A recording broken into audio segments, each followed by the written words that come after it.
Straight to the point, you knew there was a curfew that was declared at about 10:30, 11 in the morning, and the curfew was meant to start at 4 o'clock, right? So at the first time, which was, there's meant to be total lockdown, and people are meant to disperse and be at home from 4 o'clock.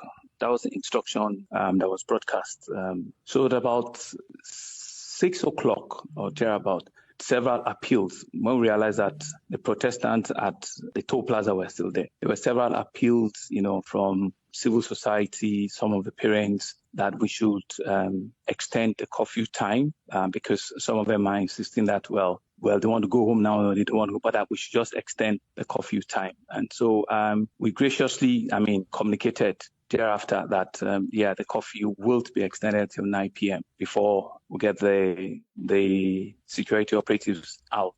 So those were the communications that were out, and those were the communications that we passed on to a whole lot of the security operatives. But I think at about 7 o'clock or thereabout, there was a small unit of the military that now went there, and we heard that gunshots were fired. Initially we couldn't even believe it because we thought, no, people were not meant to be there, as in security operatives are not meant to be there till around 10, 11, so why would anybody be there now? Well, the army said it wasn't there. Was the army there or not?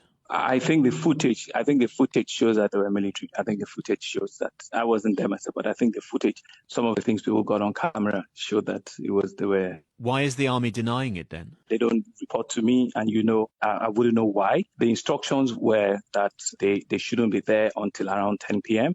Right. So I think there must have been some miscommunication somewhere in their own formation, because what we hear is the unit that went there, their location is less than 10 minutes from where the incident occurred. It was actually just straight down the same road. 5 minutes from their barracks, they actually could get there. So I don't know who gave those instructions. I don't know how they missed the information that was passed on. But just to be clear, you're not saying that people should have been opened fire on because they disobeyed the curfew, are you?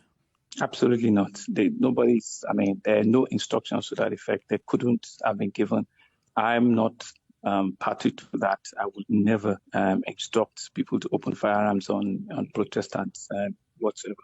How long can you maintain this curfew? At the moment it's set for 24 hours, isn't it?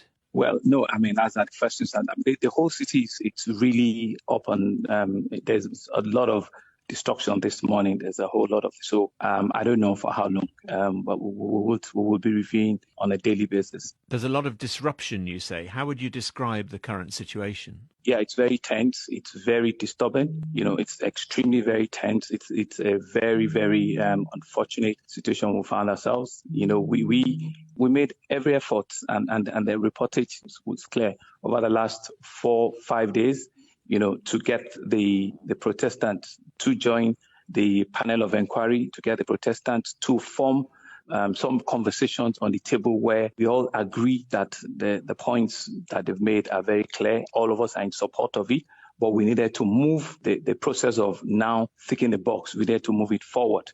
So those were some of the efforts that we have consistently made.